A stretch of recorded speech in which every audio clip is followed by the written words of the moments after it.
Our next stop will be the Army's Artillery Center to see the greatest school of its type in the world at Fort Sill, Oklahoma, where the techniques of artillery support are taught. Proud of their heritage, the big gun people have named the two largest buildings at Fort Sill after artillerymen who died in World War II. McNair Hall commemorates Lieutenant General Leslie J. McNair, killed while observing the American attack at St. Lo, France. Searby Hall honors Brigadier General Edmund W. Searby, artillery officer of 3rd Army's 80th Infantry Division, who died fighting off a German tank attack with an M1 rifle.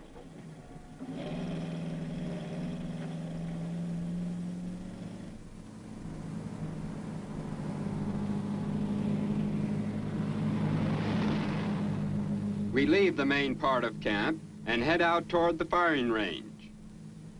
Along the road are specimens of the field artillery, which was responsible for a great percentage of the enemy battle casualties in World War II.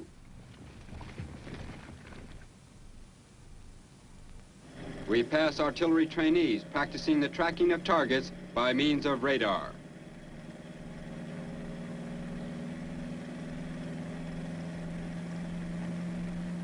We go now to watch the firing problem of a 280mm gun. Corporal, what is this problem you're firing? Sir, this problem here is a day problem, dawn problem, sir, which we are firing the 280mm gun. It is a problem which we take in our battery test. We have 3 tests, day, night, and dawn, which determines whether the battery will pass to go on to further locations. Are they just about ready to fire now? Yes, sir. It's about 10 seconds.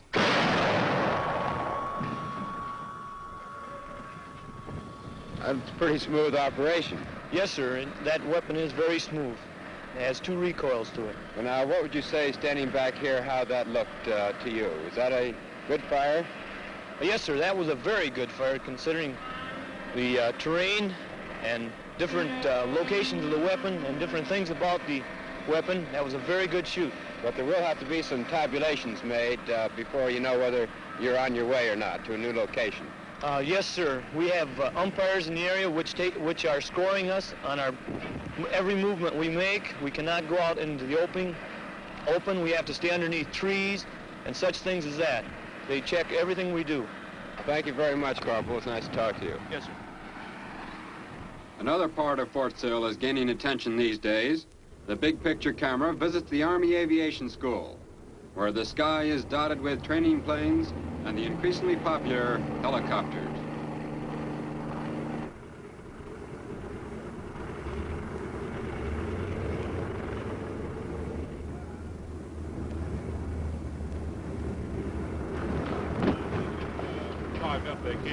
I'm Lieutenant John Mortimer, the big picture camera. I'm glad to know you. I'm Captain Malfield.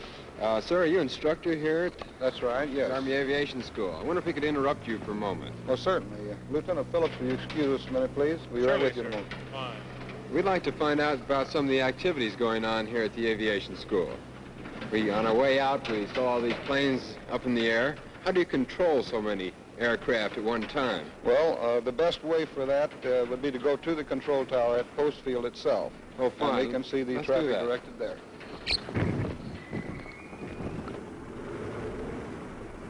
Landing, over.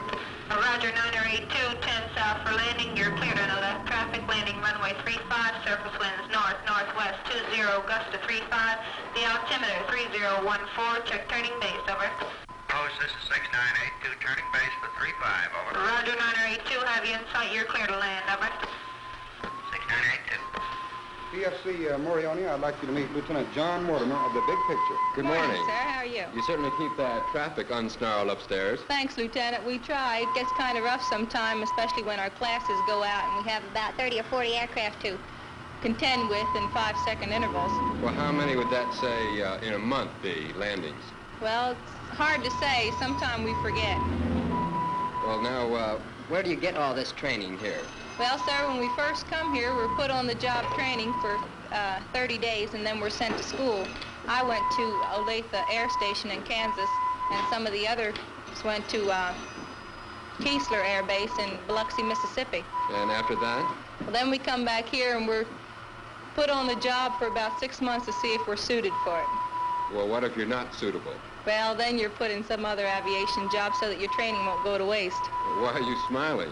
Well, sir, I was just thinking, and time went by so fast I didn't realize that I'd been here over 9 months. I guess I'm in. You're in. That's fine. Do you like this being a traffic cop? Yes, sir, I certainly do. Well, thank you very much. And Thank good luck you, to sir. you. Thank you very much.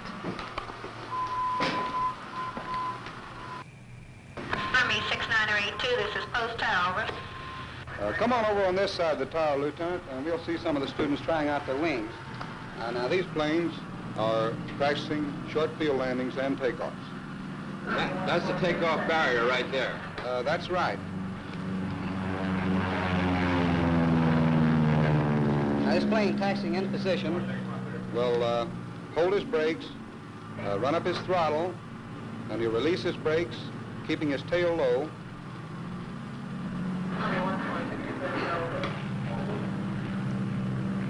And just before the aircraft gets to the barrier, he'll leave the ground at almost stalling speed to clear the barrier. You made that one.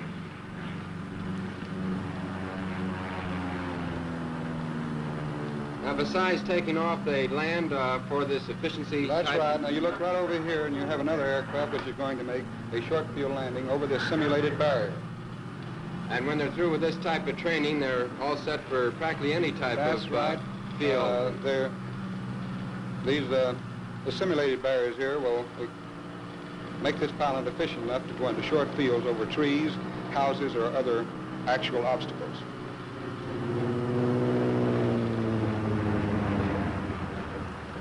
That's a pretty short landing It's a right short there. landing roll that the aircraft makes. It's all very interesting, Captain. Thank you very much. You're welcome, Lieutenant.